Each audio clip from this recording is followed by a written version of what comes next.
So, over the past week or so, I was working on a project of all things, somewhat irrelevant, I guess, but I was redoing all the trim work on my shed. Shed's over 20 years old. It needed a facelift, so I was doing that. And as I was doing it, something had consciously come back to me that's been in my subconscious in all my years of work, and I never realized how it applied throughout the years, but it was something that I learned back in high school, in shop class of all things. And when we were learning how to use the tools and build things, my shop teacher said to me, always measure twice and cut once.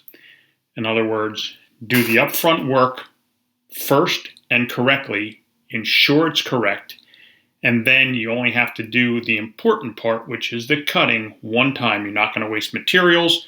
You're not going to waste time.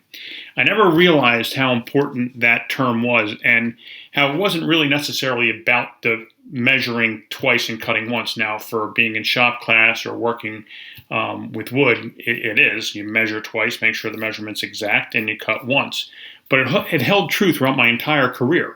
As I prepared for meetings, as I prepared for sales calls, as I was training individuals, I always made sure that my pre-work or upfront work was done correctly. I took my time, I checked my facts, and then when I executed correctly. So, simple term, measure twice, cut once. In other words, do the upfront work correctly. Take your time, don't rush it, get it right, and then you're only going to have to execute one time, and it'll be done correctly.